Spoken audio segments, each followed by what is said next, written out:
네, 시청자 여러분 안녕하십니까? 날선 토크 3시에 썰전 라이브 시작합니다. 저희가 어제부터 이 썰전 테이블이 터졌죠. 오프닝이 좀 바뀌었지만 뉴스 썰기와 썰전 라이브 인터뷰도 뒤에 그대로 이어지긴 합니다. 이어집니다. 자, 먼저 오늘 썰전 라이브에 참여하신 4명의 패널분들을 소개를 하겠습니다. 시청자분들이 보기에 좌측부터 박원석 전 정의당 의원, 김성회 싱크와의 소장, 장성철 대구 가톨릭대 특임 교수, 그리고 김병민 전 국민의힘 비대위원이 나와 있습니다. 안녕하십니까? 안녕하십니까? 예, 박원석 의원님과 김병민 비대위원님은 어제 하셨었고, 그러니까 아시겠고, 네 분이 뭐 따로 이쪽 편 다 듣고 이쪽 편 다 듣고, 제가 편으로 하지만 이쪽 면입니다. 정확히 말하면 면. 편 가르긴 전혀 아니고요. 자유자재로 룰은 없습니다. 네. 자유자재로 얘기를 하시면 되겠습니다. 첫 번째 주제는 오늘 국무회의죠. 바로 검수완박 땅땅땅 물음표였습니다. 물음표가 들어간 건 아직 국무회의 결과가 나오지 않았고요.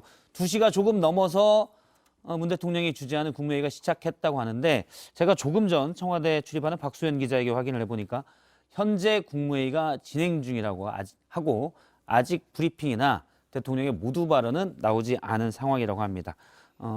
모두 발언이나 이런 내용이 공개가 되면 제가 바로 전해드리도록 하고요.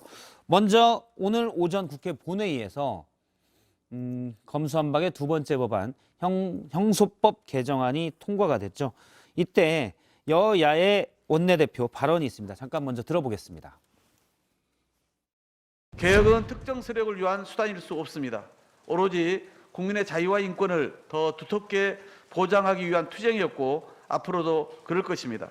중대범죄수사청 설치로 검찰에 남은 직접 수사권을 폐지하는 것은 국회 사법개혁 특위를 통해 반드시 매듭짓겠습니다.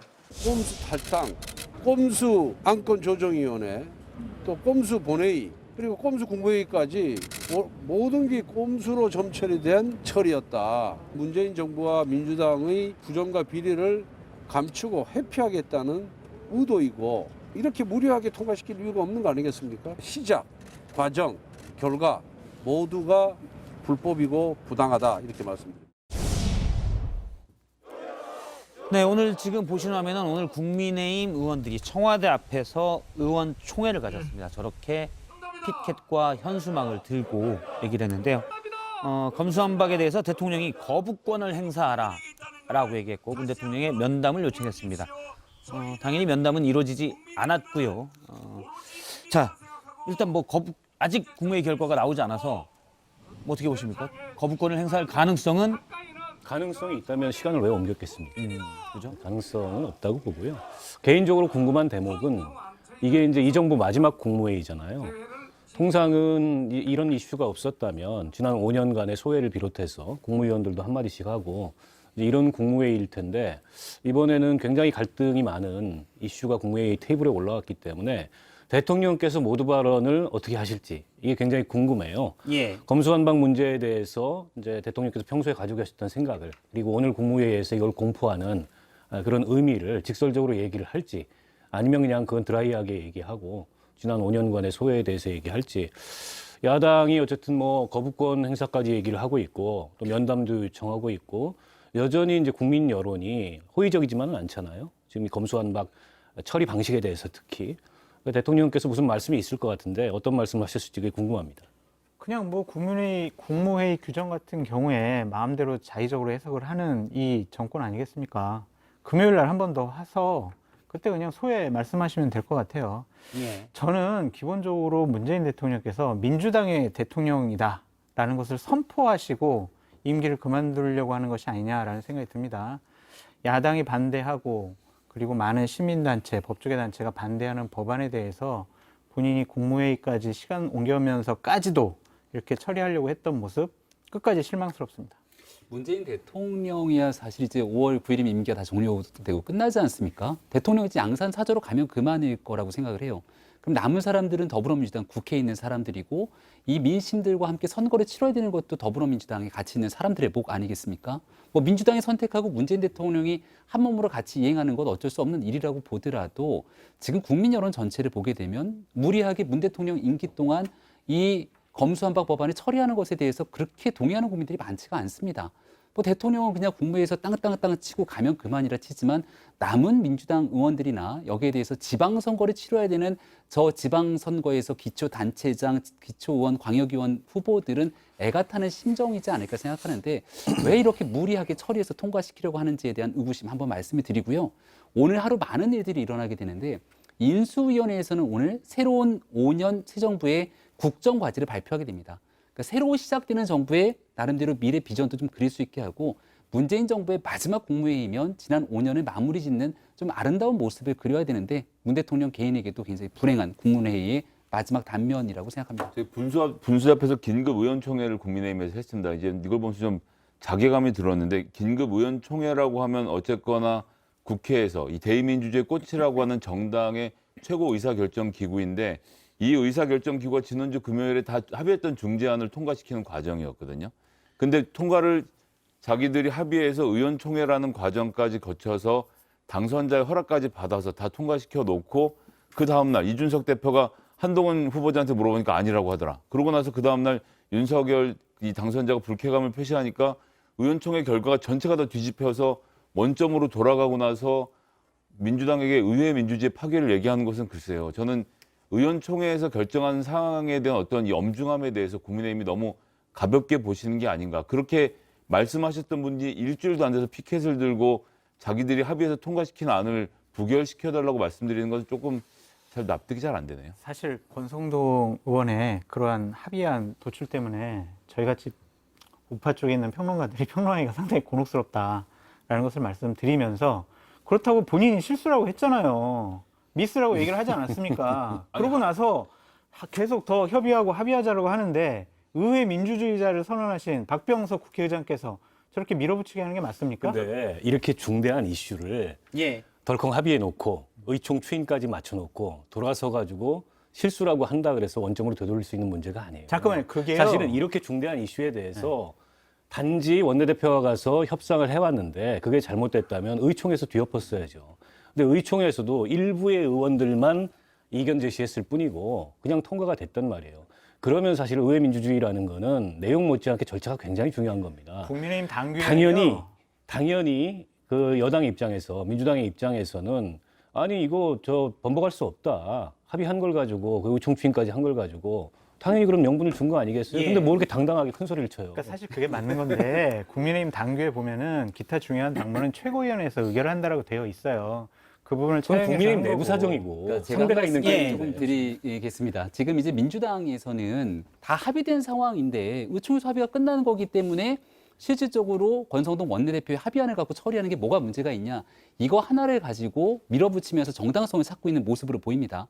근데 국민의힘의 지지난주 금요일에 있었던 합의 과정들을 거치고 주말 동안 쏟아지는 비판의 국면들을 국민의힘 의원들 그리고 국민의힘의 많은 관계자들이 다 있는 그대로 피부로 느꼈을 겁니다. 권성동 원내대표를 비롯해서 당에 있는 사람들은 합의됐던 여야간 합의를 뒤엎고 번복하는 게 정치적으로 상당한 부담인 걸 알고 있지만 국민적 여론 그리고 많은 전문가들과 법조인들까지 나서서 잘못된 합의라고 얘기를 했을 때 이걸 바로잡는 것도 용기라고 생각하거든요. 그런 측면에서 국민들이 원하는 방식으로 다시금 이 법안을 바로잡고 충분한 시간을 갖고 수기하고 가자라고 한 일주일 정도를 가져왔던 건데 이 전체적인 흐름을 보고 국민께서 평가하는 것 아니겠습니까? 근데 국민들께서 지켜보시는 적어도 어제 그제 지난날의 여론조사 평가를 보게 되면 국민의힘이 잘못이 있건 없건 간에 무리하게 문재인 대통령 임기 안에 이 법을 처리시키는 것에 대해서 부정적인 인식이 훨씬 많다는 것을 좀 이해하고 인정해야 된다고 생각합니다. 그 전주에만 해도 국민 여론이 달랐습니까? 그런 가운데에서 의원총회를 한 거고 의원총회 저도 뭐 안 해봐서 알지만 5명의 의원만 있어도요. 5명 이거 절대로 안 됩니다. 이래서 안 됩니다. 저래서 안 됩니다. 그러면 거기서 추인이 안 돼요. 근데 들을 때 판단 미스. 그게 어떻게 실수의 영역에 들어갈 수 있으며 그리고 이번에 했던 합의 내용 중재안 자체는 1, 2분 정도는 당선자에게도 충분히 설명될 수 있는 분량이었고 설명이 다 됐고 그게 된다라고 오케이가 됐기 때문에 진행했던 것을 지금 국민 여론이라고 하시지만 사실상 이준석 대표가 한동훈 후보자하고 통화한 내용으로 의총을 다 엎은 거 아닙니까? 저희들이 이거 모르고 하는 얘기 아니고요. 이렇게 잠시만요. 저희가 이제 그 내용은- 과거 얘기들이니까 네. 그 얘기만 짧게 그러면 뭐 그 하시겠습니까? 얘기를 팩트를 좀 정리하면 한동훈 후보자가 이준석 대표에게 전화를 걸어서 최고위원회에서 엎어주십시오라고 했다면 방금 전에 소장님 말씀이 맞거나 뭔가 논리적인 개연성이 있을지 모르겠지만 이준석 대표가 전화를 했다는 것 아닙니까? 한동훈 후보자뿐 아니라 많은 사람에게 전화해서 근데 이 이명훈 관련된 한동훈 후보자 한 사람만 한 걸로 봐서 그분의 주장이 중요했다는 것을 누구나도 알 수 있죠. 이준석 대표의 발언을 통해서 충분하게 소개가 돼 있는 내용이기 때문에 누군가의 외압적 성격이 아니라 많은 국민들의 의견들을 수렴해서 용기 있게 국민을 위한 내용들에 대한 조정을 줬다고 예. 말씀드립니다. 저는 이게 이 민주당이 지난 5년간 여당을 하면서 보였던 여러 가지 모습들 중에 굉장히 한계가 있는 모습들이 있었어요. 그거는 때로는 지지자들을 설득할 수 있어야 되고 때로는 정부를 설득할 수 있어야 돼요. 이건 국민의힘에도 똑같습니다. 이제 여당이 되기 때문에 물론 이제 소수 여당이긴 하지만 근데 이거는 지금 뭐 여당이 되기도 전에 대통령 당선인의 측근의 말 한마디에 대통령 당선인의 기색에 이게 당론이 바뀌고 의총의 결과가 바뀌는 이런 모습이라면 저는 지난 5년간 그 문재인 정부 기간 동안에 집권 여당이 보였던 모습하고 별반 다르지 않을 것 같아요. 그러니까 물론 저는 국민 여론이 그다지 그렇게 호의적이지 않은 거 알고 있습니다. 그리고 이 법안이 완벽하다고 생각하지 않아요. 과정에도 무리가 많았고 그럼에도 불구하고 원내대표가 협상 결과를 가져왔고 의총에서 추인할 정도라면 내부의 반대를 설득하려는 작은 노력이라도 했었어야 되는데 그냥 바로 돌아섰지 않습니까? 그 권성동 원내대표가 뭐라 그랬어요? 예. 내가 불러준 대로 의장이 합의안을 만들었다고까지 얘기해놓고 그래놓고 나서 얼굴 바꾸고 청와대 앞에 가서 시위하면 저게 모습이 권위가 살겠어요? 권성동 대표가 요즘 그 하시는 말씀이나 하는 모습이 폼이 하나도 안 나요. 일단 앞서 이제 여론들을 말씀을 하셨으니까 제가 오늘 보도된 조선일보가 K스탯 리서치에 의뢰해서 나온 여론입니다. 전제가 있는데요. 서울, 인천, 경기 등 수도권 유권자들을 대상으로 한 조사입니다. 약 60% 정도가 검수완박 법안에 대해서 문재인 대통령 임기 내 검수완박 처리에 대해서 반대 의견을 표한 바가 있습니다. 예. 저 꼭 드리고 싶은 말씀이 있어요. 국회 선진화법이 왜 그때 제정이 됐는지 2012년도입니다. 그때 소수 야당의 목소리를 들어라. 그러한 협의와 대화, 타협을 해라라고 해가지고 도입된 거거든요. 당시에 도입을 주장했던 게 현재 민주당입니다. 그때 도입됐던 게 필리버스터, 안건조정위원회 이런 것들이에요. 이런 것들을 꼼수를 통해서 안건조정위원회 무력화시키고 필리버스터도 쪼갠 회기를 가지고 무력화시키고 박병석 국회의장은 대화 타협 조정해야 될 사람들이 기본적으로 국민의힘 의원들이 면담 좀 해주세요라고 농성하고 있는 그 자리에 의원들 구두발로 짓밟고 가가지고 본회의를 개최하고 이게 맞습니까? 이게 의회 민주주의입니까? 민주당은 분명히 이 부분에 대해서 부메랑 맞을 것이다. 후폭풍 맞을 것이다. 그런 말씀 꼭 드리고 싶습니다. 예, 지금 국무회의가 되고 있는데요. 앞서 이제 장성철 교수님이 마지막 국무회의가 지금 모양이 안 나지 않냐. 금요일날 또 해라라고 했는데 제가 방금 들은 정보에 하면 대통령이 확인은 안 됐습니다. 마지막 국무회의라고 모두 발언해서 오늘 했다고 이렇게 나오고 있습니다. 오늘 관련 얘기도 좀 하신 걸로 보이는데요. 그 내용을 좀 나중에 브리핑을 하면 봐야 될 것으로 보이고요. 오늘 눈여겨볼 만한 내용이 있습니다. 이번에 형사소송법 개정안에 대해서 정의당 의원 6명이 기권을 했어요.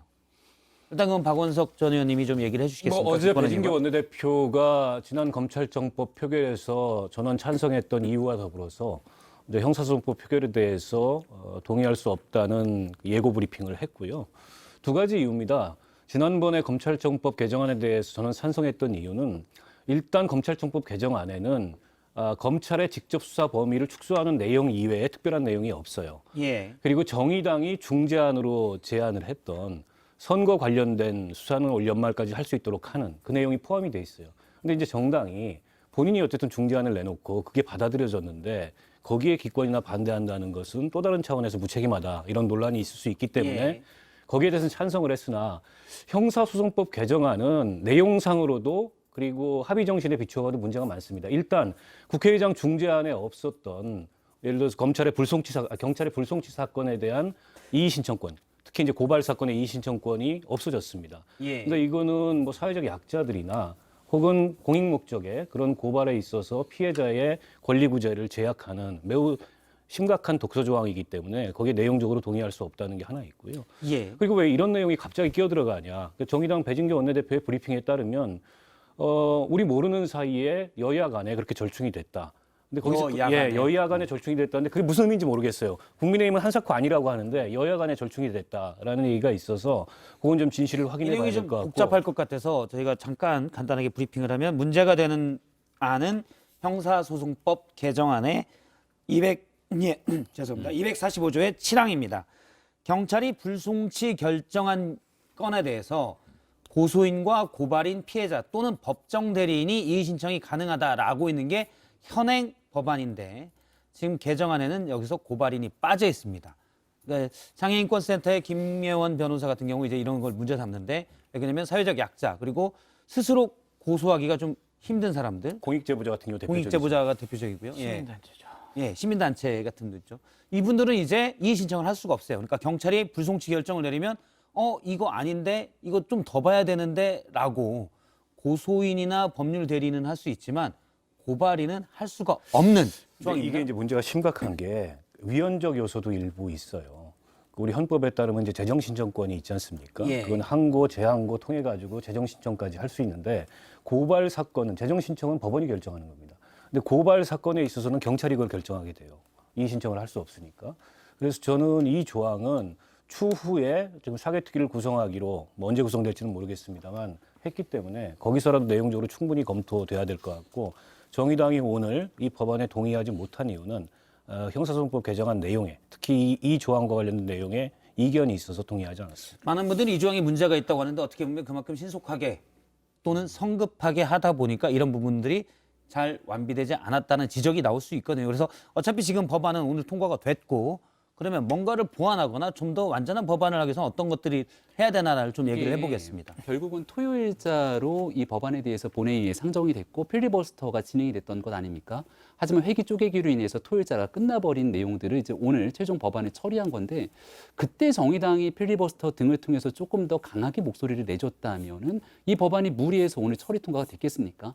그러니까 소극적인 기권을 들게 되면서 정의당도 마지못해 반대하는 모습을 취했지만 결국은 이 법안 처리에 대해서 함께 동조한 것 아니냐 이런 비판 피해가기 어려울 거라고 생각을 합니다. 예. 그러니까 과거에 민주당과 선거법 문제 그리고 그때 검경 수사권 조정 등을 함께 연결해가면서 민주당 이중대가 아니냐라는 비판적 목소리를 받았던 게 정의당의 주소였는데 지금도 대표적인 케이스가 정의당을 떠났다가 다시 정의당으로 돌아왔던 진중권 교수 같은 사람들도 거치고 날선 비판하는 것 아닙니까? 참여연대까지 나서서 오늘 방금 전에 얘기하고 있었던 이 이의신청권에 관한 문제 때문에 문제가 심각하다고 얘기를 하고 있는 상황이거든요. 예. 왜 구태여 얼마 안 되는 이 기간에 무리한 법안 처리에 정의당마저 그 비단길을 깔아주게 됐는지 결국은 나중에 날선 비판에 대한 심판대 위에 결국 모두 함께 쓸 수밖에 없다고 생각합니다. 저는 민주당이 고발인을 제외한 거는요, 결국에는 이재명 고문을 보호하기 위한 것이 아니냐라는 생각이 들어요. 그러니까 예를 들면 얼마 전에 성남시청 압수수색했잖아요. 성남 FC 관련해가지고. 근데 그 영장을 3주 전에 발급을 받았어요. 그래가지고 며칠 전에 이게 집행된 건데 결국에는 시민단체에서 이거는 경찰에서 처음에 불송치 결정 내렸고 그다음에 시민단체가 다시 이거는 이의 제기를 한 거 아니겠어요? 예. 그래서 다시 수사가 진행된 겁니다. 이러한 것을 막기 위해서 민주당이 결국에는 막판에 이걸 바꾼 거다라는 저는 생각을 할 수밖에 없습니다. 결국에는 형사소송법, 검찰청법 개정안 이거 모두 양형자 의원의 발언에 의하면 자신의 당 의원들 20명 감옥 안 보내기 위해서 이 법안 처리하려고 했고 그리고 고발인 이거 뺀 것은 이재명 전 후보, 이재명 고문 이분을 좀 보호하기 위한 것이다라고 말씀드릴 수밖에 없어요. 예, 뭐 고발인을 뺀 문제에 대해서는 사개특위에서는 앞으로 보완할 부분이 분명히 있다라고 보완할 생각하고요. 거를 왜 바꾸냐고요? 보완할 국민의힘이 거를. 합의를 해주고 나서 지금 와서 갑자기 모른 척 하시니까 굉장히 좀 당황스러운 상황이 아닌가라는 생각이 듭니다. 중을 등으로 바꾼 것도 지금 이제 원래 두 가지 경제와 부패 범죄 중에서를 등으로 바꾼 것도 국민의힘의 요구였고 이 똑같이 고발인과 관련돼서 여야 간에 합의가 있었던 사항인 거 아닙니까? 그렇게 해서 테이블에 올라가서 어쨌든 야당이 지금 국민의힘이 반대하는 모양새는 취했지만 저는 이 문제에 대해서는 그래서 이제 고발과 관련돼서는 이제 시민단체 상습적인 고발에 대한 문제의식이 있었던 것으로는 알고 있지만 그것 자체가 또 가지는 여러 가지 불합리한 점들이 있기 때문에 사개특위에서 앞으로 6개월 동안 논의를 하기로 했으니까 그 부분에서 국민의힘이 빠지지 말고 논의에 꼭 같이 참여해 이게 주십사 법적 부탁드립니다. 안정성 면에서 문제가 있는 거예요. 왜 이번에는 뺐다가 다시 논의해가지고 다시 뭐 이 부분을 고치자 이게 뭐 말이 됩니까? 이게 여기에서만 나오는 문제가 아니라 지금 윤호중 비대위원장도 문제가 있은 부분들을 인지하고 나서 사개특위 언급을 꺼내는 거잖아요. 검찰청법 개정안에 대해서도 마찬가지로 중수청 설치에 대한 얘기들이 나왔다가 최종적인 법안 처리 과정에서는 중수청 문제가 온데간데 없이 사라지게 됩니다. 그러고 나니 한국형 FBI를 만들겠다고 하더니 이게 법무부 산하에 한동훈 FBI로 가는 것 아니냐라고 하는 문제들이 제기되면서 민주당이 쏙 빼버린 거 아니냐. 그럼 그 기간 동안에 여기에 대한 부패 범죄 수사에 대해서 공백이 생기는 것 아니야? 이런 국민적 목소리가 커지고 나니까 옹색해지는 측면들이 나타나거든요. 예. 이걸 근데 그거는 전혀 그렇지 왜 않은 그렇게 게 성급하게 이 문제를 처리하고 통과시키고 난 다음 나중에 가서 보완하려고 하는 것이냐. 잠시만요. 이걸 이런 비판이 나올 저희가 수밖에 없죠. 얘기를 했던, 그러니까 정의당은 왜 기권했냐라고 해서 나왔던 박원석 의원님이 계속 발언권을 지금 하면서 계속 5번 정도 요청하셔가지고, 예. 아니, 양당이 너무 발언까지 독점하려고 그래요. 그 정의당이 이번에 검찰청법 개정안에 동의하고 오늘 형사법 개정안에 반대한 걸 두고 기권한 걸 두고서 결과적으로는 이 법이 통과되는데 꽃길 깔아준 거 아니냐. 예. 또 민주당 이중대 한 거 아니냐 이렇게 비판이 오는데요. 저는 이 이중대라는 프레임은 굉장히 악의적인 것 같아요. 만약에 이거에 반대했다면 국민의힘 이중대라고 또 민주당 지지자들이 난리쳤을 겁니다. 그런 것과 관계없이 정의당은 정의당의 당론과 원칙과 판단을 가지고서 각각의 법안에 대해서 입장을 정했다고 말씀을 드리고 싶고, 다만 논리적으로는 제가 말씀드린 대로 동의할 수 있는 내용에 대해서는 동의를 한 거고 동의할 수 없는 내용이 있는 법안에 대해서는 반대를 한 건데 정치적으로는 그렇게 메시지가 전달이 안 되죠. 어쨌든 여기에 그냥 구분 없이 정의당이 동의해 준 거 아니냐. 정의당이 동의 안 했어도 사실은 통과가 됩니다. 의결 종족조에는 아무런 무리가 없고 원안에는 저희가 강력히 반대했어요. 민주당이 제출했던. 예.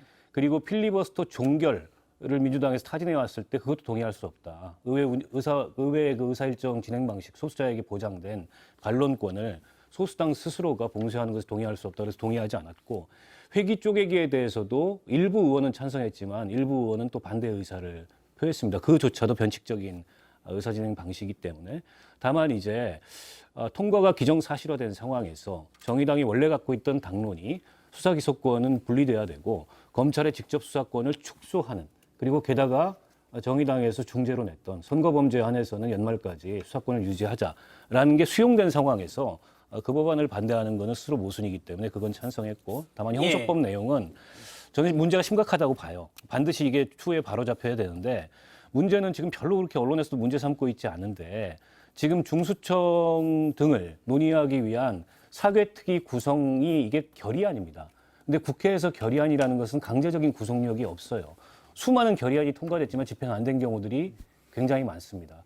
그런데 이게 원래는 법률안에 부칙이거나 혹은 부대 의견으로 통과될 예정이었는데 민주당에서 뭐가 찝찝했든지 이걸 빼고 지금 결의안으로 돌려놨는데 과연 이 결의안이 제대로 집행이 될지 그 점에 대해서는 뭐 촉구를 해야 되겠죠. 앞서 말한 고발인이 이의신청 주체에서 빠진 부분에 대해서는 약간 복잡한 문제이기 때문에 다시 한번 말씀을 드리면, 그러니까 법률 대리인, 변호사를 쓰기 힘든 사회적 약자가 피해자가 됐을 때 경찰이 사건을 묻어버렸을 때, 일례로 묻어버렸을 때 이의신청을 검찰이 해야 되는데 이런 법 절차를 잘 모르면 못할 수 있다. 이전에는 이런 걸 시민단체나 사회단체들이 대신 고발을 하면서 해줬었는데 그게 지금 막힌 겁니다. 그래서 약자들이 피해볼 수 있다는 지적이 계속 나오고 있는 상황입니다. 예, 사실 이제 오늘로 어쨌든 간에 검수완박 법안이 본회의까지 통과가 됐고, 앞서 분위기로 봐서는 오늘 국무회의에서 2시로 미뤄진 국무회의에서 공포가 될 가능성이 상당히 높기 때문에 일단락은 됐고요. 거기에 대한 평가는 이제 역사가 할 거야 됐고, 또 혹시 보완할 사항이 앞서 말한 고발인이 이의신청에서 삭제된 것 말고 또 보완할 사항이 혹시 또 뭐가 좀 필요하다고 보십니까? 의견을 잠깐 주시면. 법안 내용 자체에 대해서는 이게 하도 바뀌고 복잡해가지고 저희들도 잘 모르는 부분들이 많이 있는데, 기본적으로 이번 사태를 거치면서 저는 민주당이 다수석이잖아요. 또 언제 소수석 될지 모릅니다. 지금 야당은 됐잖아요. 절차적인 민주주의, 의회 민주주의란 무엇인가, 그것에 대해서 좀 절실히 깨닫는 계기가 됐으면 좋겠다라고 말씀드립니다. 저는 일단 중대범죄수사청 관련돼서 뭐 짧게 말씀드리면, 중대범죄수사청이 만들어지는 이런 것보다 더 중요한 것은, 그러니까 이게 지금 현재 특히 20대, 21대 국회로 넘어오면서 제가 생각하는 가장 큰 문제 중에 하나는 모든 것을 법으로 정해서 하려고 해요. 근데 세상엔 법보다 법 바깥에 있는 문화의 영역이 더 넓다라고 생각하거든요. 그런 점에서 현재 중요한 것은 검찰 내에 있는 6,300명이나 되는 베테랑 수사관 이 수사 인력입니다. 이미 검찰의 수사 범위는 줄어들었고 이 수사관들이 제대로 된 수사청으로 자리를 옮겨서 본인들의 수사 역량을 마음껏 뽐낼 수 있는 문화를 만들어주고 그래서 여기가 수사를 잘하게 되면 검찰의 수사는 자연히 줄어들게 된다. 법을 아무리 틀어 막아도 결국 하려면 할 수밖에 없게 되어 있는 구조이기 때문에 앞으로 10년이 걸리더라도 수사와 기소가 문화적으로 분리되는 현상을 위해서라도 이 정부 조직 재편을 윤석열 정부가 좀 잘 고민하고 만드는 것 이것이 앞으로 좀 필요한 과제라고 생각합니다. 예. 저는 뭐 한 번 더 말씀을 드리면 이 중대수사청 등을 논의하기 위한 사개특위 구성 결의안 따르면 사개특위를 올 연말까지 활동 기간을 뒀어요. 근데 지금 벌써 5월이란 말입니다. 얼마 안 남았어요. 근데 이제 후반기 원구성이 돼요. 원구성 협상하고 또 여름 오면 여름 휴가 가고 실질적으로 이 사개특위 활동할 시간이 없기 때문에 연내 구성이 과연 가능할지 이게 만약에 빠른 시일 내에 구성이 안 되면 그러면 지금 이제 검찰의 직접 수사에서 제외된 수사는 다 경찰이 하게 되는데 지금 경찰이 비대해지는 경찰 권한이 비대해지는 것에 대한 견제장치가 없다 이런 문제 지적이 계속 있잖아요.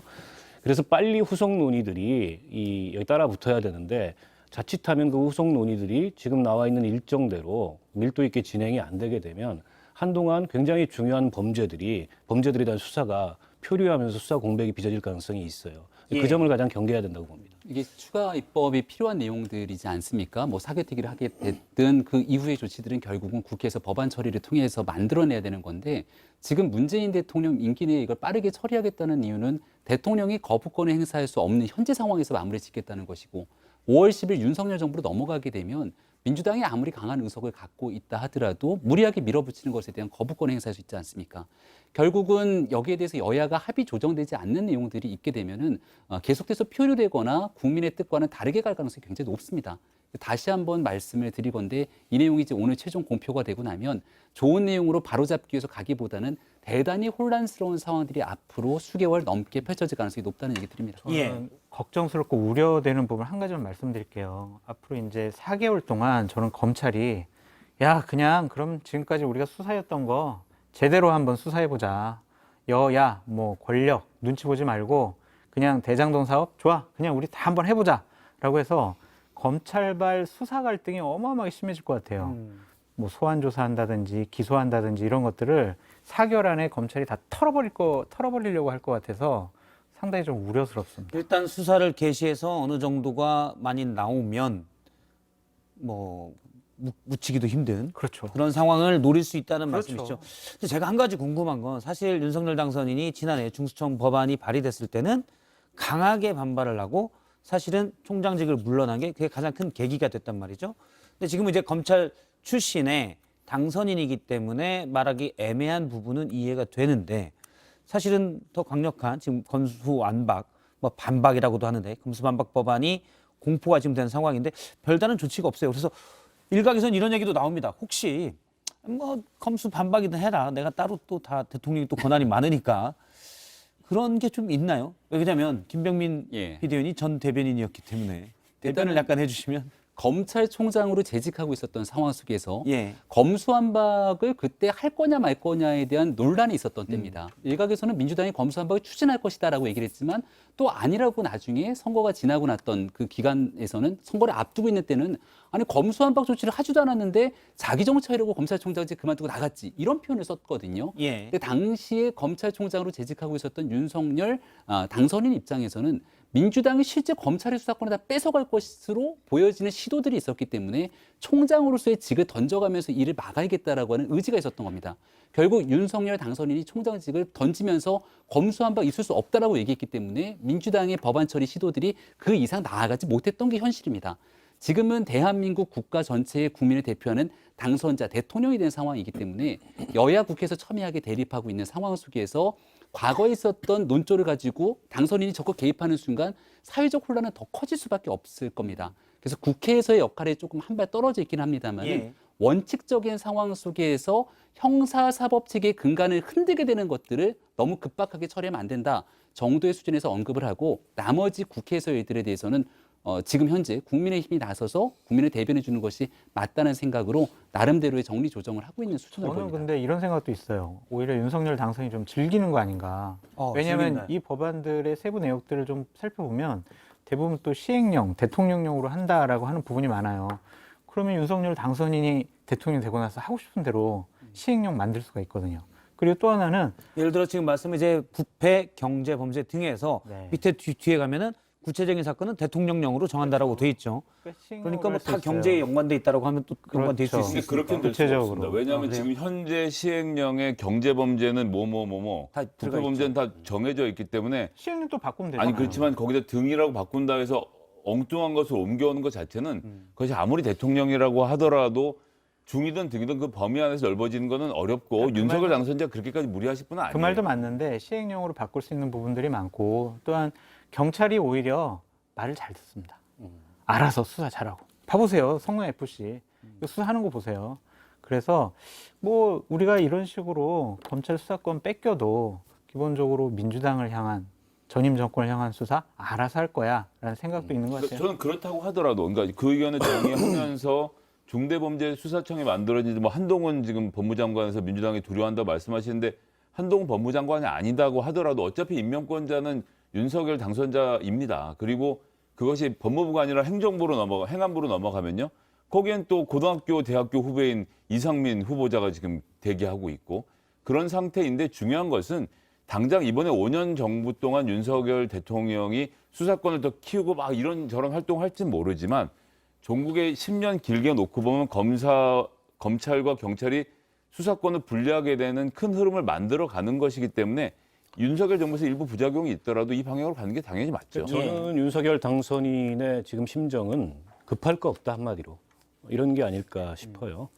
그러니까 대통령의 권한으로 할 수 있는 일들이 많이 있는데다가 이 중대범죄수사청이 만들어져서 그게 법무부 산하든 행안부 산하든 인사권은 본인이 갖게 돼 있습니다.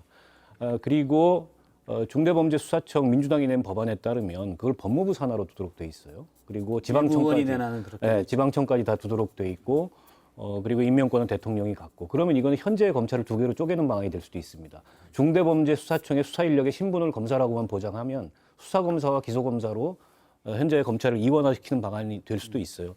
그거는 뭐 윤석열 당선인의 평소에 갖고 있던 소신이나 혹은 법무검찰 개혁에 관한 방안하고도 크게 틀리지 않을 거예요. 그런 점에서 비추어 봤을 때 괜히 지금 국회가 하는 일에 당선인이 감나라 배나라 한다 이런 얘기 듣는 것보다 급할 게 뭐가 있습니까? 기다리게 예. 되면은 본인이 행사할 수 있는 권한들이 많이 있는데 그런 게 아닐까 싶습니다. 알겠습니다. 전 대변인의 말보다 세 분이 훨씬 풍부하게 해석을 해주셨습니다.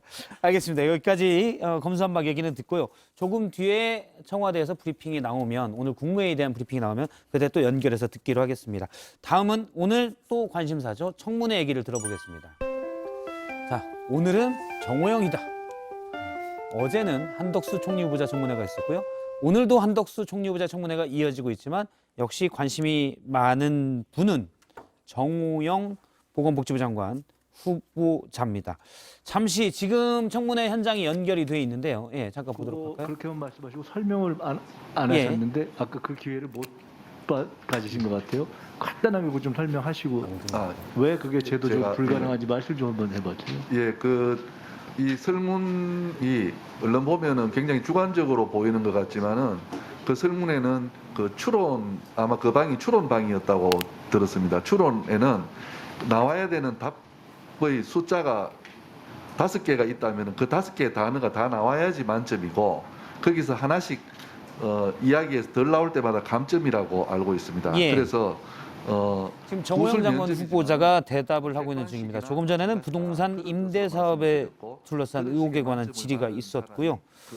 자, 가장 많은 윤석열 당선인의 40년 직이다에서 논란이 됐었는데 자녀의 경북대 의대 편입 과정에서의 의혹, 그다음에 몇 가지 의혹이 좀 더 있습니다. 나왔었는데 일단 저희가 간단하게 지금 나오는 중에 제가 편말을 드렸는데요. 인사청문 보고서 채택될까? 뭐 이거는 채택되든 안 되든 제가 볼 때 채택은 안 될 것 같고 일단 이거 너무 간단하니까 예, 채택은 안 될 것 같고 물러날까 안 물러날까로 하겠습니다. 예, OX 편말을 들었는데 물러날까는 자의 포함, 타의 포함입니까? 자의만 아닙니까? 자의 타의 다 포함이죠. 예. 예. 결과적으로 물러날까 안 물러날까라도 가능성이죠. 당위성이 아니라 그렇죠. 예상입니다. 예상. 희망보다 예상, 분석을 통한 들어주시겠습니까? 네, 일단 박원석 의원님 물러난다죠. 물러난다. 그다음에 김성애 소장님도 물러난다.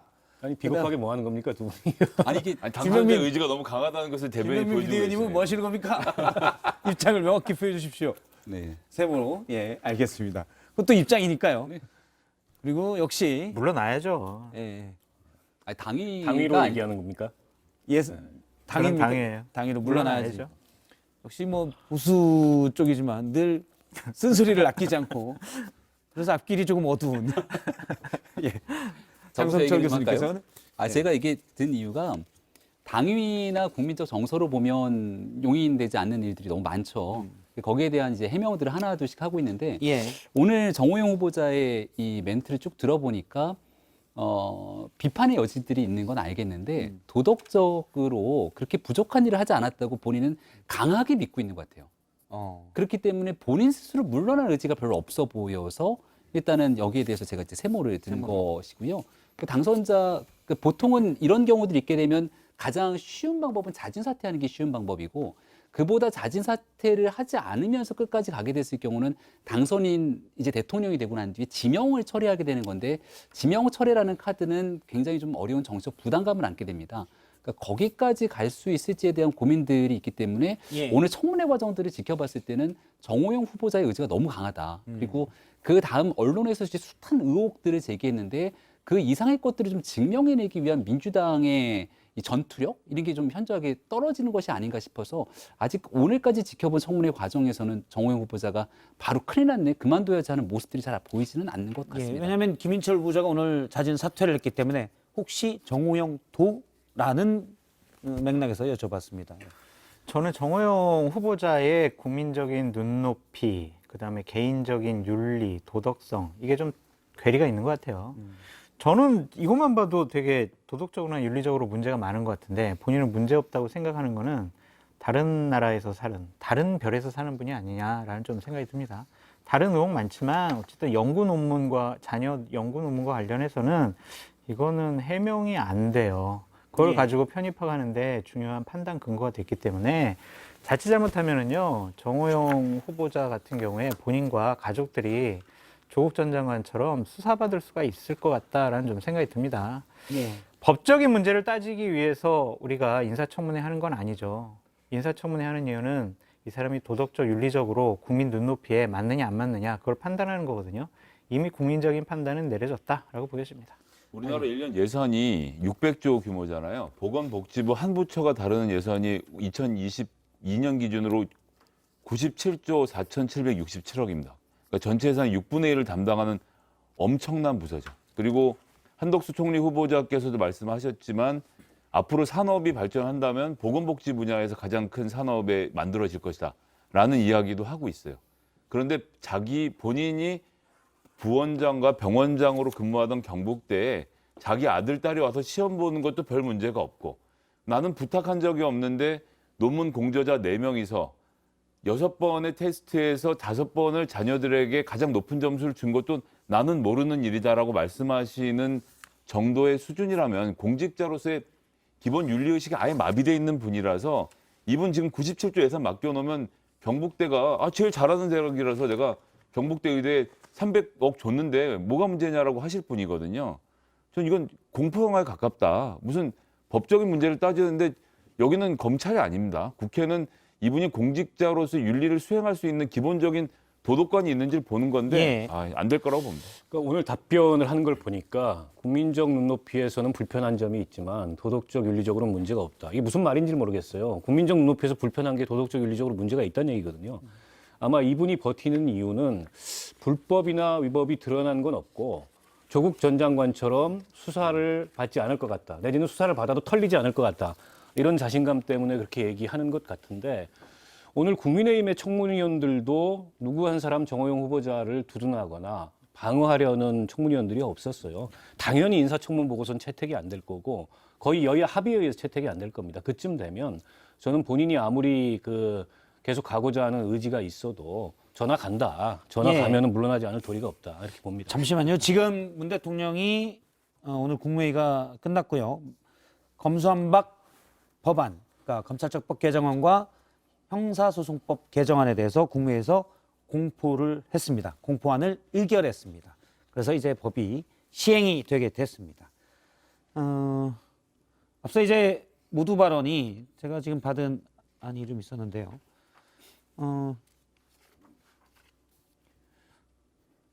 제가 청와대 기자한테 받은 모두 발언이 나온 걸로는 오늘 한 2시 25분부터 시작이 됐다고 하고요. 대통령의 초상화도 청와대에 걸리는 그런 것도 있었다고 하고 마지막 국무회의이기 때문에 인사가 있었고요. 촛불 정부라는 시대적 소명에 따라 권력기관 개혁을 흔들림 없이 추진했다라고 하면서 공포를 심해하는 검찰청법과 형소법 개정안은 검찰이 수사를 개시할 수 있는 범죄를 부패와 경제범죄로 규정하는 등 검찰의 직접 수사 범위를 축소하고 수사 기소를 분리해 나가는 한편 부당한 별걸 수사를 금지하는 등의 내용을 담고 있다라고 했습니다. 여야 합의가 이루어졌다가 다시 파기됐다가 다시 뭐 이런 얘기들도 좀 얘기를 했고요.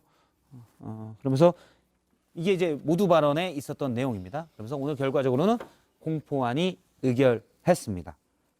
여러분이 다 예상하신 대로 거부권 행사는 없었습니다. 네, 검수완박 얘기는 이전에 계속 했으니까 계속 이어서 얘기를 해보도록 하겠습니다.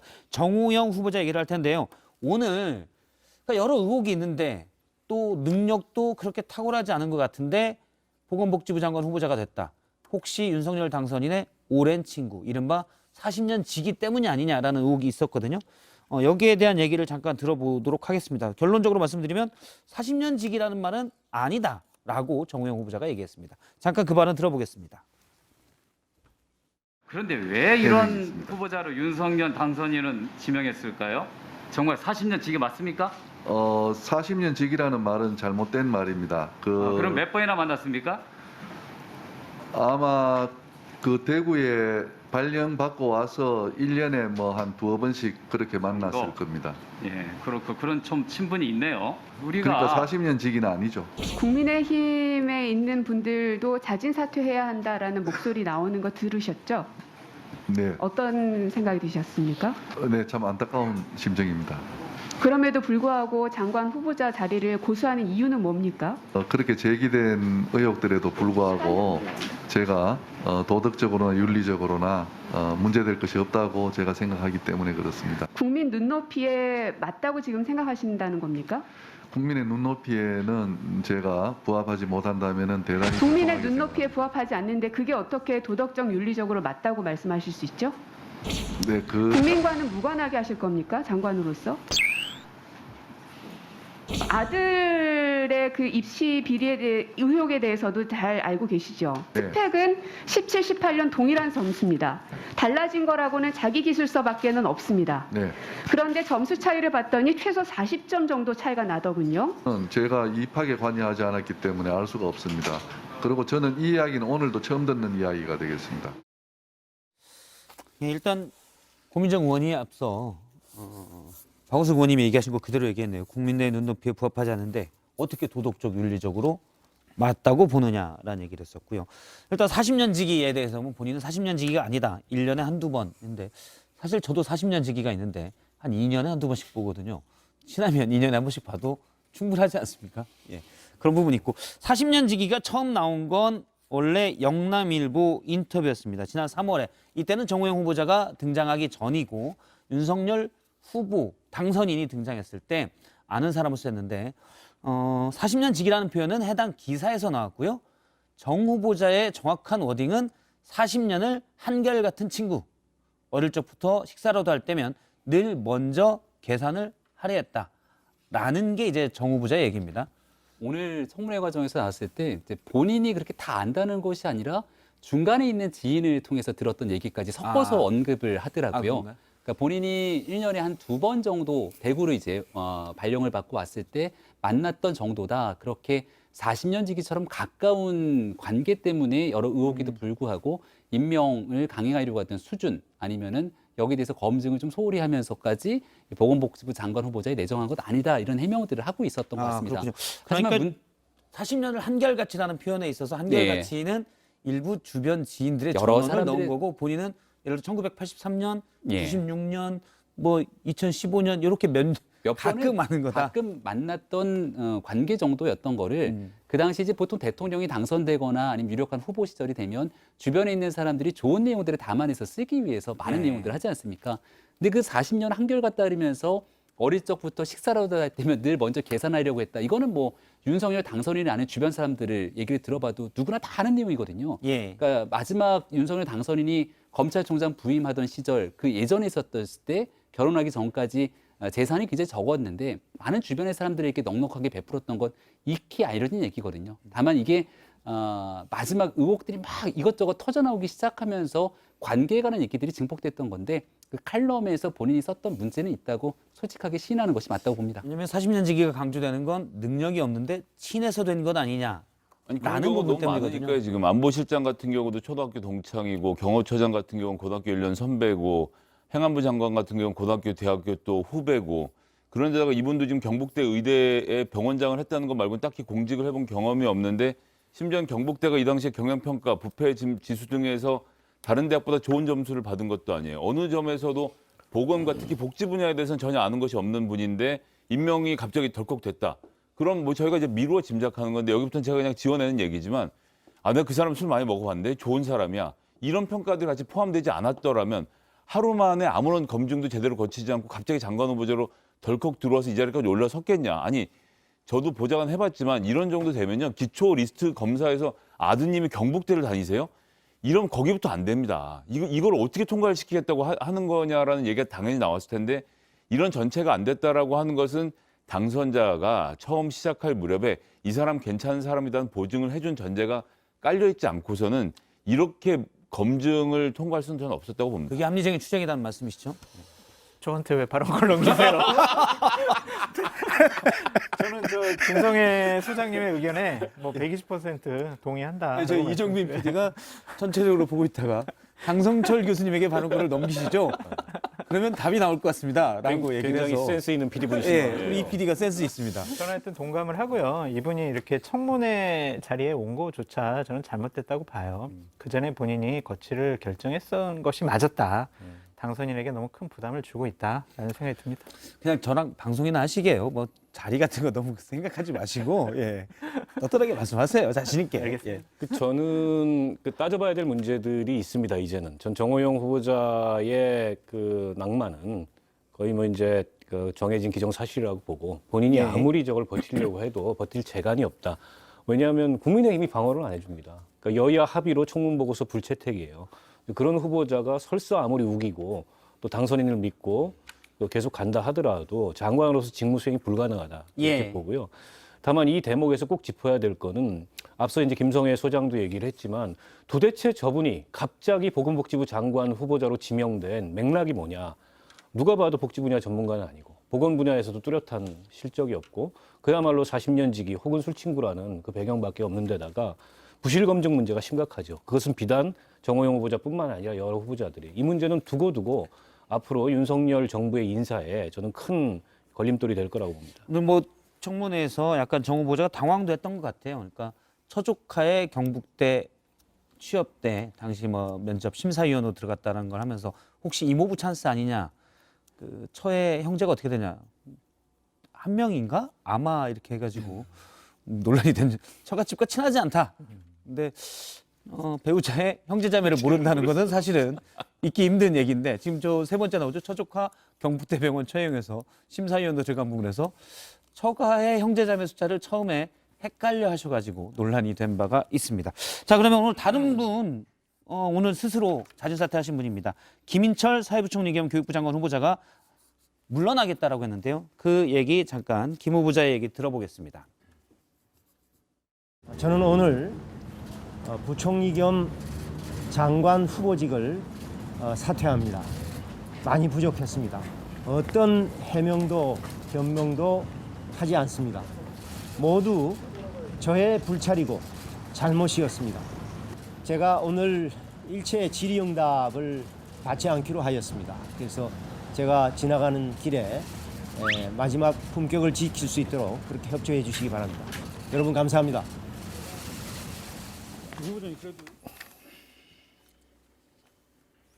예, 김인철 후보자가 풀브라이트 가족이 모두 다 장학금을 받았다라는 그런 취지의 의혹에 대해서도 전혀 떳떳하다고 했는데 이 방석집 논문 내용이 나오자 바로 스스로 물러나겠다고 했습니다. 어떤 내용이냐면 인천의 한 구청장의 경선 후보였던 국민의힘 경선 후보였던 이성만 씨의 자서전이 있습니다.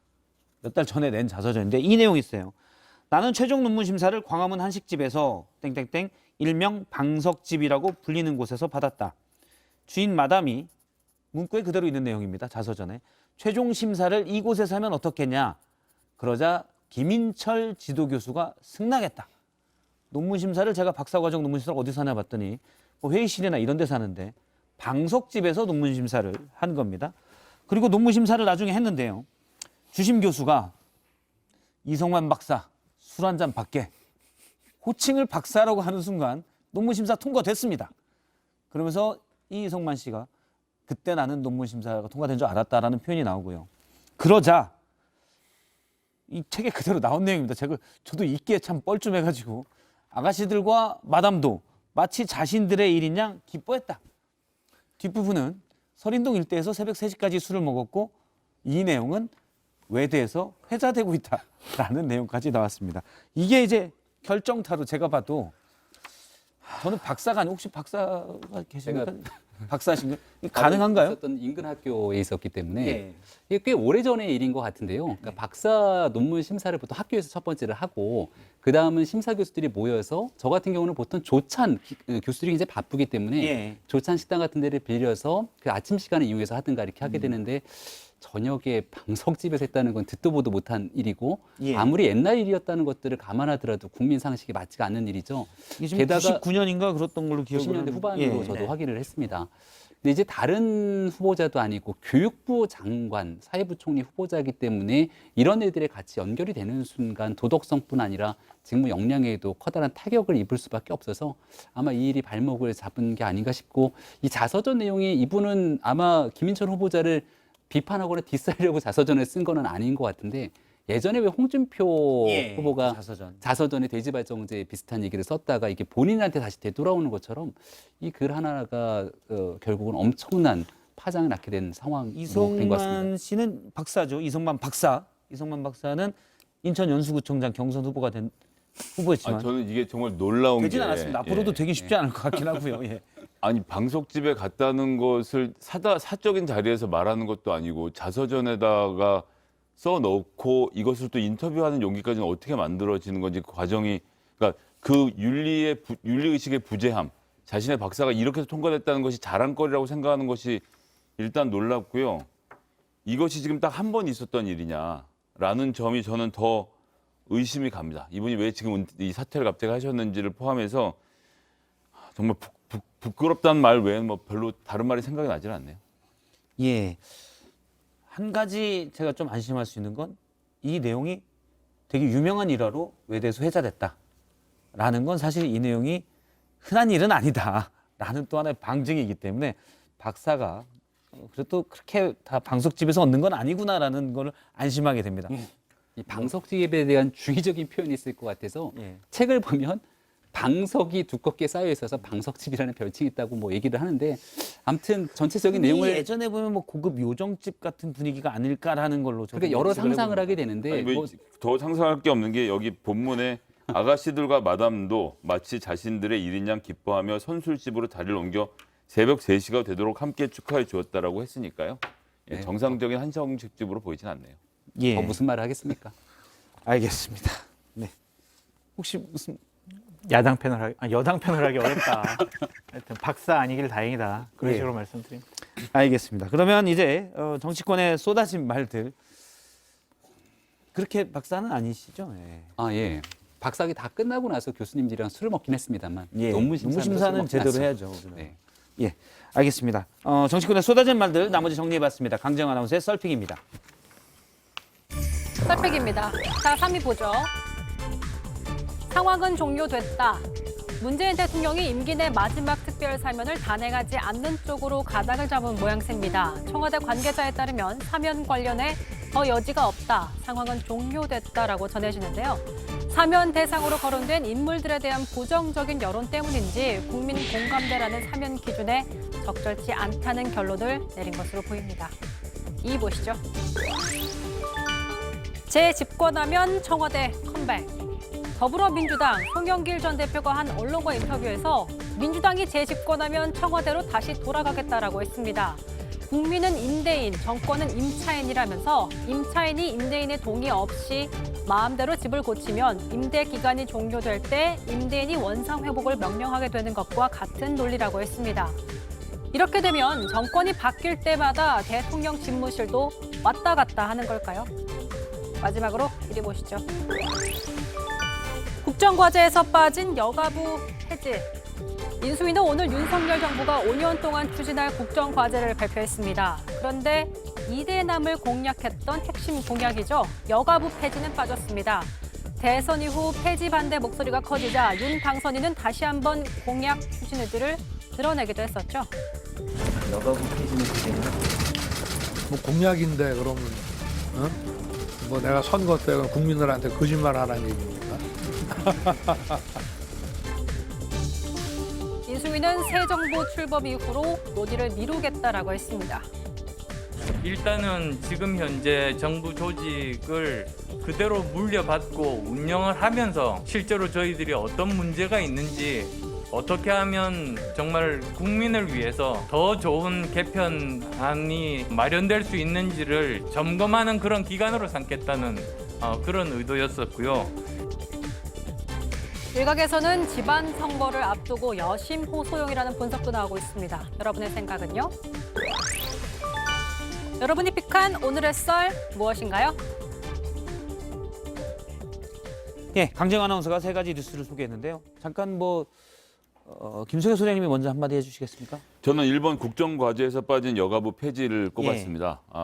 대통령 후보 시절에 무슨 얘기는 할 수 있거든요. 근데 그 얘기를 다 지킬 필요는 꼭 없습니다. 비록 비판이 있다고 하더라도 인수위 과정을 거치면서 여러 이야기를 망라해서 듣는 것이고요. 여가부 당장 폐지하지 않겠다라고까지 간 것 인수위가 잘한 일이라고 생각하고 제발 잘 논의하셔서 공약과 상관없이 좋은 결정 내려주셨으면 좋겠습니다. 예.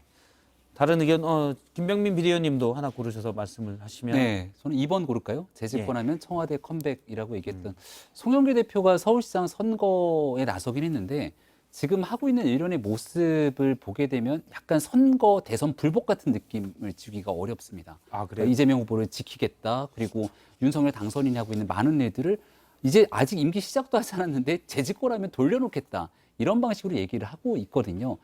실제 대통령 선거에서 당선되고 난 다음 약속했던 일들을 하나둘씩 지켜나가는 일이 있고 또 여기에 대해서 다소 갑론을박이 있더라도 시작도 하지 않은 정부를 대상으로 이런 일들을 얘기하게 되는 게 송영길 대표뿐 아니라 민주당에 어떤 도움이 될까 이런 생각이 듭니다.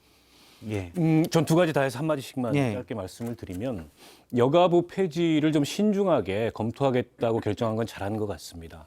다만 이게 이제 선거 때 굉장히 논란이 많고 시끄러웠던 그런 공약이고 이슈인데 어떻게 보면은 2030 남성들의 표심을 얻기 위해서 이런 자극적인 공약을 내세웠다가 결국엔 이제 공약을 폐기하는 이제 그런 모습이어서 2030 윤석열 후보를 지지했던 2030들이 어떻게 느낄지 병사 월급 200만 원도 그 차원에서는 좀 마찬가지 맥락에 있다고 보고요.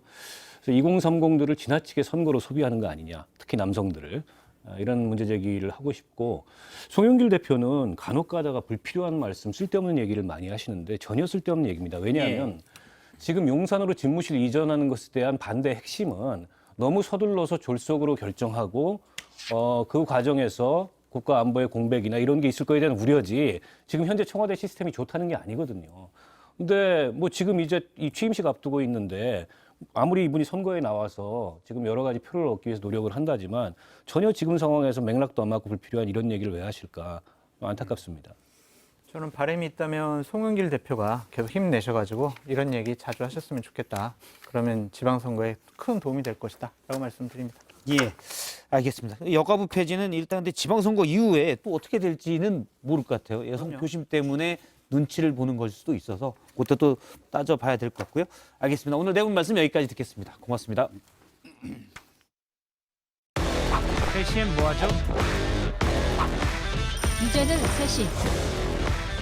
3시 하면 썰전 라이브. 썰전 라이브 계속됩니다. 영원히 우리에게 서글픈 이별은 없어. 때로는 슬픔에 눈물도 흘리지만 언제나 너와 함께. 유튜브에서 진가를 발휘하고 있는 이성대의 뉴스 썰기입니다. 시작해보죠.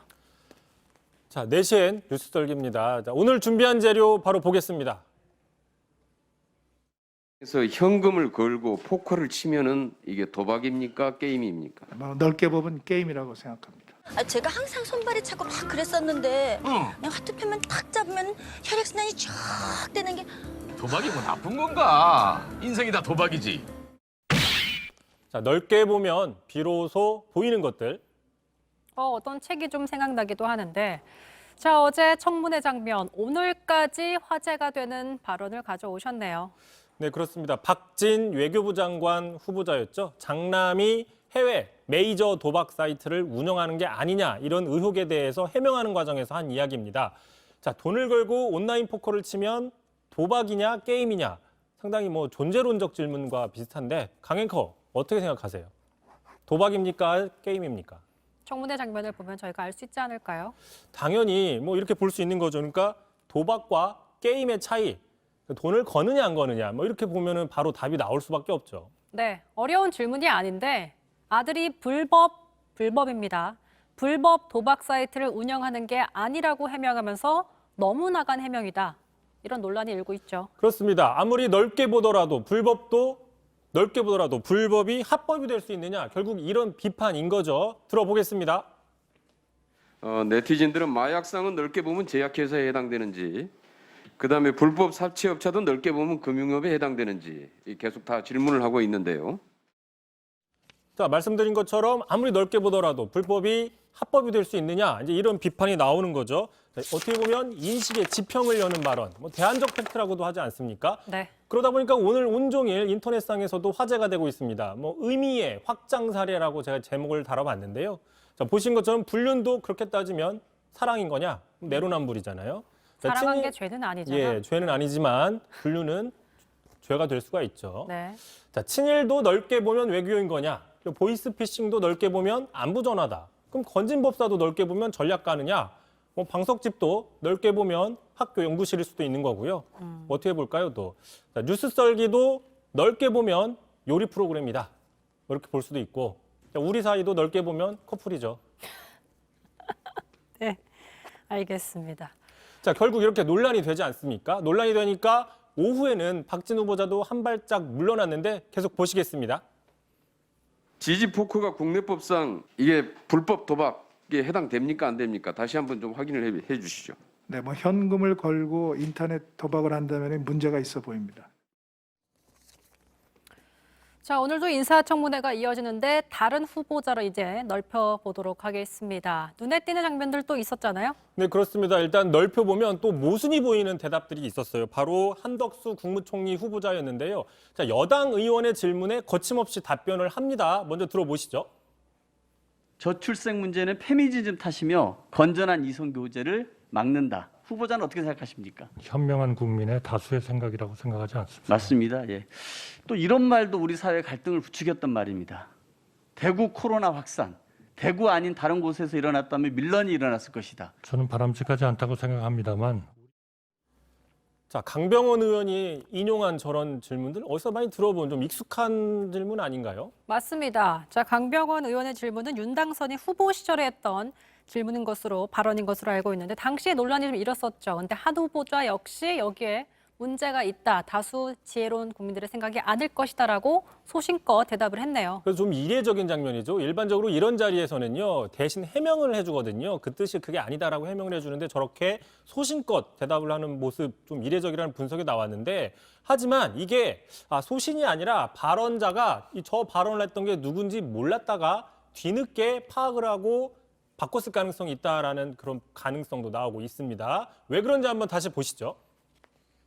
없는 사람은 부정식품, 그 아래 것도 먹을 수 있게 해야 된다. 이런 발언 어떻게 후보자는 평가하십니까? 지금 그 말씀은 그 당선인께서 어디서 하신 것으로 있겠습니까? 아니 그 내용을 정말 잘 파악을 해야 된다 이거죠. 소신 있게 이런 발언들이 잘못됐고 갈등을 부추기는 발언이라고 하셨다가 이 발언이 당선인의 발언이구나 하기 때문에 갑자기 거조를 바꾸셔가지고 옹호하고. 한덕수 총리 후보자가 처음에는 좀 언론적으로 대답하면서 소신껏 발언을 하다가 이게 좀 많이 들어본 것 같은데 이상한데 하면서 지금 해명하는 걸로도 보일 수가 있어요. 그렇습니다. 그러니까 한 후보자가 발언의 진위와 배경은 좀 따져봐야 된다라고 계속 해명을 하고 있는데, 어쨌든 처음엔 좀 몰랐지만 넓게 보면 뒤늦게 깨닫게 된 뭐 이런 셈이 아니냐라는 분석을 해볼 수 있는 거고요. 자, 비슷한 유사한 사례가 또 있습니다. 오늘 윤석열 정부 국정과제를 발표했지 않습니까? 그리고 또 어제 오늘 청문회에서 나온 이런 대답들을 좀 종합을 해보니 눈에 띄는 변화들이 있어요. 공약에 대해서. 자, 넓게 보면 바뀌는 공약들. 자, 맨 처음에 한미동맹을 재건하겠다고 윤석열 후보가 대선 때 얘기를 했지만, 그러자 바로 여당에서는 지금 그러면 한미동맹이 무너졌느냐라는 반발이 나오니까 무너진 건 아니다. 그래서 한미동맹을 강화하는 거다라고 표현을 바꾸고 있고요. 자, 사드 추가 배치한다고 이미 저희가 뉴스설계에서 몇 번 다뤘죠. 직구하겠다. 하지만 오늘 발표했을 때는 사드는 신중하게 논의를 하겠다. 사실상 어렵다는 뜻으로 해석을 하고 있습니다. 자, 여가부 배치 아까도 나왔잖아요. 여가부 폐지하는 부분에 대해서는 국정과제에서 아예 제외가 됐고요. 또 임대차 3법 즉각 폐지하겠다고 교황을 했었지만, 자, 국정과제에서는 폐지보다 청문회 후보들은 폐지보다는 보완이 필요하다. 이렇게 좀 이야기를 하고 있습니다. 자, 물론 인수위 기간 동안 얼마든지 공약을 수정할 수 있습니다. 그런데 아무래도 윤 당선인이 핵심 공약으로 내세웠던 것들마저 중장기 과제나 이런 것들이 당장 없던 일이 되는 건 좀 저희가 썰어봐야 될 부분이에요. 그렇습니다. 그래서 다시 한번 처음에 준비했던 키워드를 한번 보시면, 넓게 보면 비로소 보이는 것들, 사실 청문회 과정에서 어떤 해명하는 과정에서 그 말이 좀 바뀌는 이런 부분들은 얼마든지 정상 참작을 할 수 있지만, 그렇다 쳐더라도 일부 핵심 공약들, 대선 핵심 공약들은 넓게 볼 필요도 없이 처음부터 애초에 좀 무리가 있었던 게 아니냐, 이렇게 지적도 나오고 있습니다. 자, 도박이 게임이 아니듯이 공약도 그러면 안 되겠죠. 알겠습니다. 이성대 뉴스 썰기 여기까지 듣죠. 수고하셨습니다. 세상에 이럴 수가 너무 기가 막혀. 혹시 내가 널 잘못 본 건 아닐까. 세상에 믿을 여자 하나 없다더니 바로 나를 두고 한 말이 아니겠니. 꿈이라도 꼭 한번 말이라도 만나보고 싶지 말했었는데 알고 보니 넌 네, 오늘 좀 훈훈한 소식을 가져왔습니다. 잃어버린 엄마를 35년 만에 다시 찾았습니다. 남북 이산 가족의 얘기가 아니라요. 부산의 한 가족의 사연입니다. 바로 어제 그 모녀가 경찰의 도움으로 극적인 상봉을 했는데요. 그 순간을 영상으로 준비했습니다.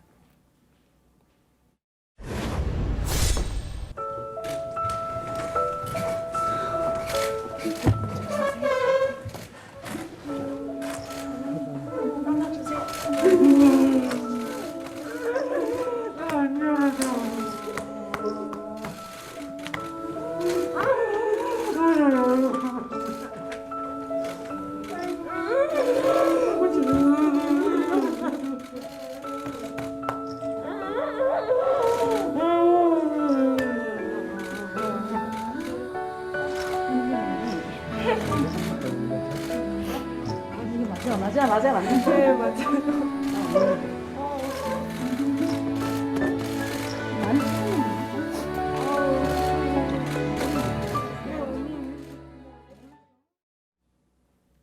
네, 참 애틋한 장면인데요. 자, 이 사연의 주인공 따님을 직접 전화로 연결해서 자세한 얘기 들어보겠습니다. 안녕하세요, 선생님. 네, 안녕하세요. 네, 안녕하세요. 35년 만에 어머니와 어제 드디어 재회를 하셨습니다. 만나러 가시는 길에도 정말 많은 생각이 들었을 것 같은데 직접 만나 뵈니까 어떠셨어요? 만나보니까 안 울 것 같았는데 마침 보니까 눈물이 나더라고요. 네, 막 심장이 두근두근 떨리고,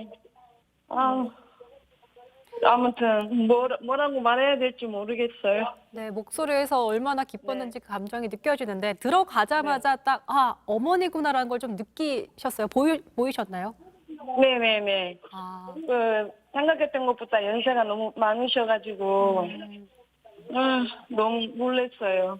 35년 만에 다시 찾아뵙게 된 어머니인데 자 이렇게 애타게 어머니를 만나게 되기까지 정말 사연이 많았을 것 같습니다. 그때 당시 헤어졌을 당시 상황 기억나세요? 저는 그냥 아버지가 뭐 사준다 해가지고 갑자기 아버지가 안 보이는 거예요. 과자 사주고 나서 아버지가 안 보여가지고 가만히 있다가 어떤 선생님이 경찰에 신고해가지고 저 이제 보육원에 가서 자란 거예요. 그럼 어머니를 만나기까지 정말 마음고생도 많으셨는데 35년이란 그 시간 동안 그럼 보육원에서 지내시고 그 뒤로 좀 어떻게 좀 지내셨어요? 그냥 알바하면서 그렇게 살았어요. 남들하고 똑같이 일하면서 살았어요. 많이 좀 그리우셨을 것 같아요. 언제 네, 가장 좀 많이 생각나시던가요? 제 생일날. 제 생일날이 가장 그리웠어요. 그리고 아플 때. 아프실 때? 네.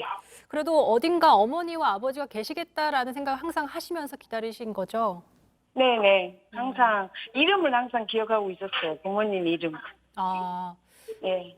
보니까 본인 생일월일과 이름은 잘 기억이 못하셨지만 어머니 이름은 그렇게 잊지 않으셨다고. 예. 네. 자, 따님 못지않게 어머님 또한 따님을 굉장히 찾아다니셨다고 들었습니다. 근데 안타깝게 아버지는 만나 뵙지 못했다고 들었어요. 예, 아버지는 돌아가셨다고 하시더라고요. 15년 전에.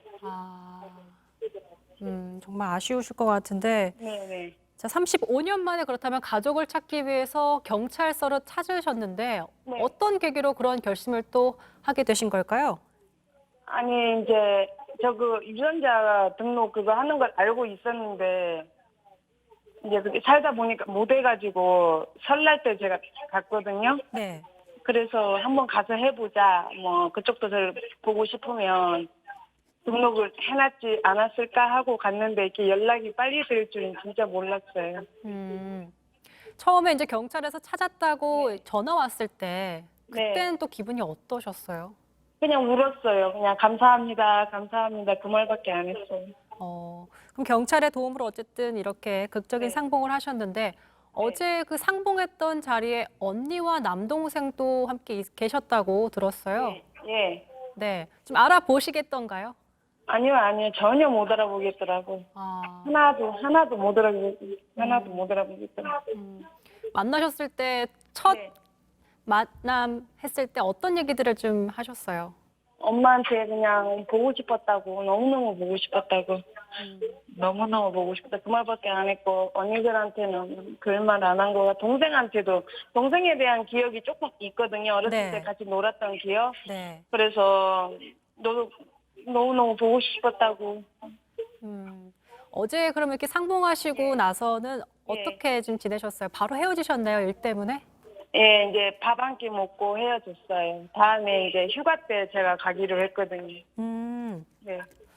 그러면 이제 어머니나 가족을 다시 찾으면 가장 하고 싶었던 게 있으셨을 것 같아요.